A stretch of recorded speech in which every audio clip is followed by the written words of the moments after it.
जर आपण आपल्या जीवनात पाप कर्म केले त्याची फळ मला भोगावं लागेल, आपल्या स्वतःला भोगावं.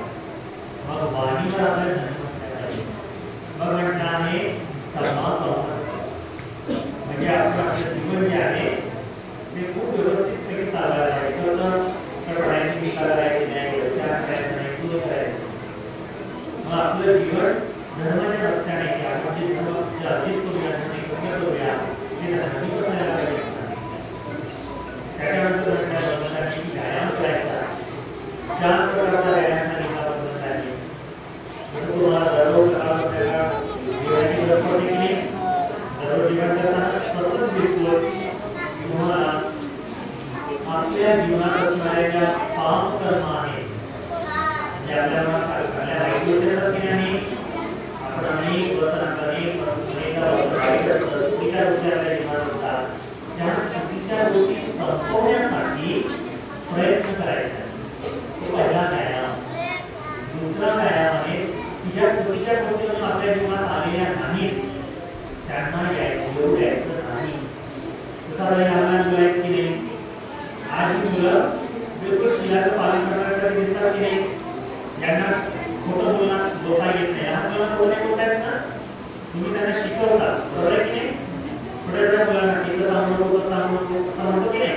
लहान मुलांचा स्वभाव फार दिवस असतो, निरागस त्यांना काय विषय नाही. त्यांना म्हटलं की ते बिलकुल खरंच सांगते, हो असं आहे, बरोबर आहे की नाही. त्यांना खोटं सुद्धा माहिती नाही, पण हळूहळू ते खोटं बोलायला शिकतात की नाही. म्हणजे जी चूक त्यांच्याकडे नव्हती ती चुकांना उद्भवते की नाही. भगवंताने म्हटलं की व्यायामामध्ये ज्या चुकीचं वर्तन आपल्यामध्ये आलेलं नाहीये ते न येऊ देण्यासाठी आपण प्रयत्न करायला पाहिजे. जसं आता या मुलांना मला वाटते तुमच्यामध्ये अनेक लोक दारू सेवन करत असतील ना,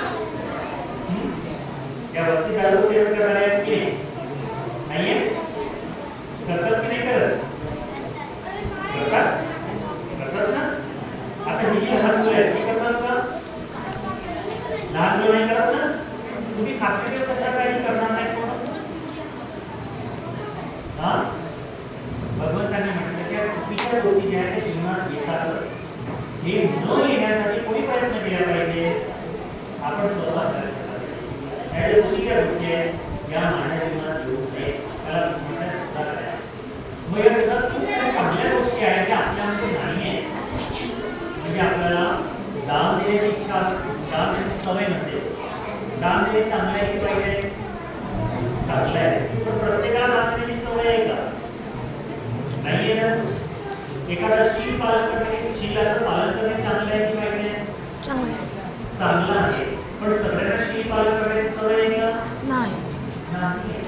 ध्यान करणे चांगलं आहे की पाहिजे, चांगलं आहे. ध्यान करणे सगळ्यांना ध्यान करण्याची सवय आहे का, नाहीये ना.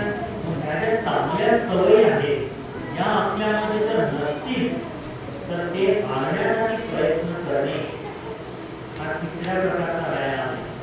तिसऱ्या प्रकारचा अभ्यासाचा आपण केला जाईल. चौथा आहे आपल्या प्रत्येकामध्ये काहीतरी चांगलं असतं.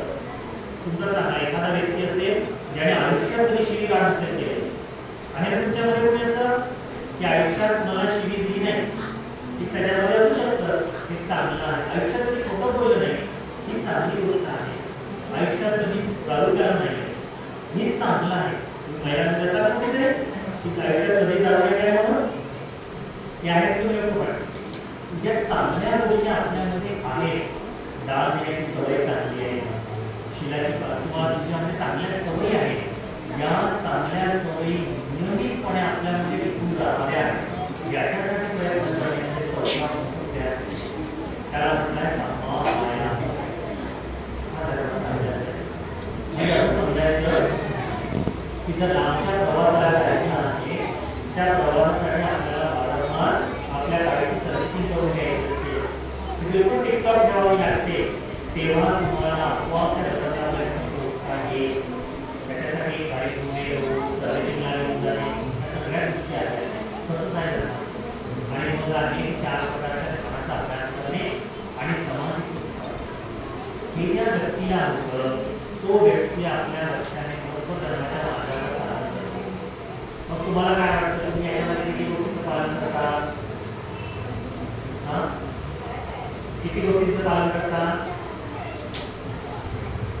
मी जे म्हणतो ते समजत नाही ना, डोक्यावर काय करत नाही, डोक्यावर झालं ना थोडंफार जात आहे, म्हणजे काय सांगणार आम्हालाच नाही कळत.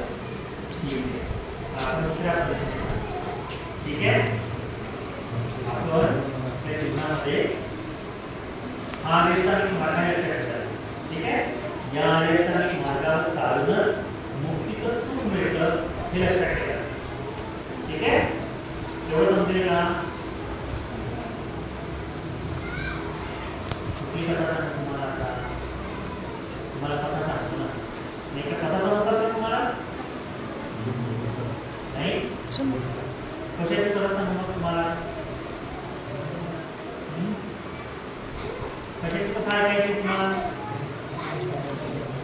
एखादी कथा सांगा की तुम्हाला ही कथा ऐकायची आहे, मग मी तो प्रयत्न करतो सांगायचा आहे का? नाही. आज लक्षात ठेवायचं, ज्यांना ज्यांना इथे जे लोक इथे थांबतील बसतील, तुमच्या मनात जेवढे धर्मासंदर्भात प्रश्न आहेत ते आज विचारायचे. ठीक आहे, आपल्याजवळ 1 तास आहे, 2 तास आहे, तुम्ही इथं म्हटलं तर तुमची प्रश्न ते धर्माने सोडायला ही तुम्हाला लक्षात ठेवायची. भिक्षूंचा वापर करता आला पाहिजे म्हणे, कसा करायचा मग त्यांचा वापर? त्यांच्याकडनं धर्म शिकून घ्यायचा, बरोबर आहे?